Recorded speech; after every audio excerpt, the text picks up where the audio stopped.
cette Gamma 2017. On est avec un design fait de verre et de métal, avec du verre à l'avant et à l'arrière, mais aussi du métal sur tour pour tour.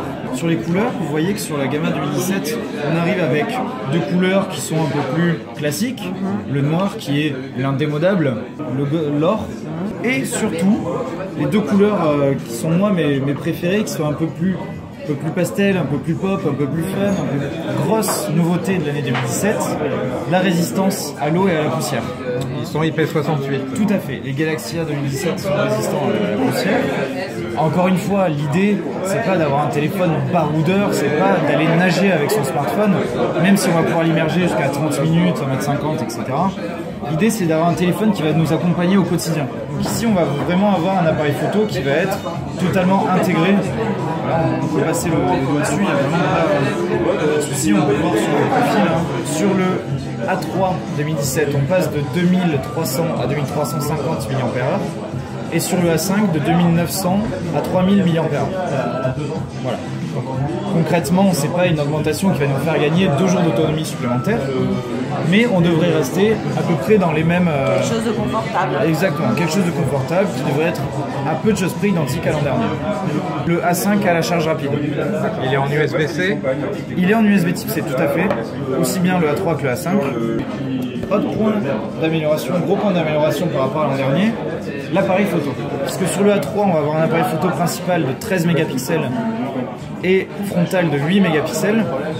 Et sur le A5, on est allé même au-delà, on a poussé la logique un peu plus loin, puisqu'on va avoir un appareil photo principal de 16 mégapixels, mais aussi frontal, qui fait 16 mégapixels lui aussi. Voilà. C'est le même que le Galaxy S7, l'appareil photo? Non. Le Galaxy S7 a quelques différences, notamment la fonction dual pixel qui lui permet un autofocus quasiment instantané. On peut voir en lançant l'appareil photo qu'on a toujours déjà, vous avez pu voir, le double appui qui est arrivé avec la S6 et qui est aujourd'hui un peu une marque de fabrique chez Samsung. Petite nouveauté, maintenant en faisant un double appui dans l'appareil photo, alors attention, je vais passer de l'autre côté, je vais passer sur le selfie. Voilà. Et en passant un double appui, je vais passer d'un sens à l'autre.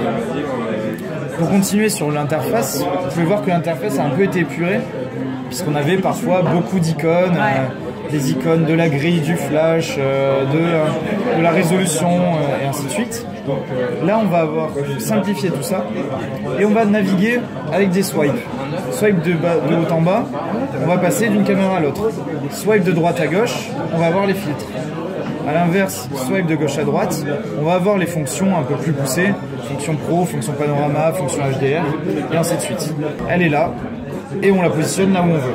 Mais vraiment, partout, là où on veut, sur son écran, voilà, c'est vraiment partout.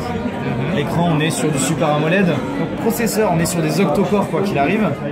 1 Go 6 pour les A3, 1 Go 9 pour les A5.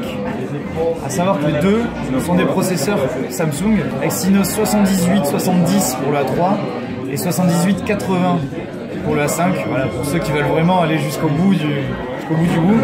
Et au niveau de la RAM? Au niveau de la RAM, 2 Go pour les A3, 3 Go pour les A5, 2017. Stockage, 7 Go sur le A3, 32 Go sur les A5. Donc un petit gain par rapport à l'an dernier où on était à 16 sur le A5. Extensible bien entendu via micro SD jusqu'à 256 Go. Lecteur d'empreinte digitale. Il y a un scanner d'empreinte. Alors on en avait un l'an dernier sur le A5. Mais pas sur la 3. Et bien cette année, nous l'avons sur les deux. Et petite nouveauté bienvenue, je vous le montre sur le mien, c'est que là où l'an dernier, il fallait d'abord appuyer sur son bouton, puis mettre son doigt pour déverrouiller, je vous montre sur le mien sur lequel il est paramétré, il suffit que je passe mon doigt dessus et il va se déverrouiller instantanément. Lecteur d'empreinte digitale qui s'accompagne d'une petite fonction, le dossier sécurisé. Le dossier sécurisé, comment il faut l'avoir en tête, c'est un peu un coffre-fort à l'intérieur de votre smartphone. Ou alors on peut l'imaginer aussi comme un smartphone dans le smartphone. Je vais pouvoir mettre des infos, des données, du style des photos, des vidéos, ou alors même des applications qui vont fonctionner seulement dans cet univers. On est à 329 € sur le A3 et 429 sur le A5.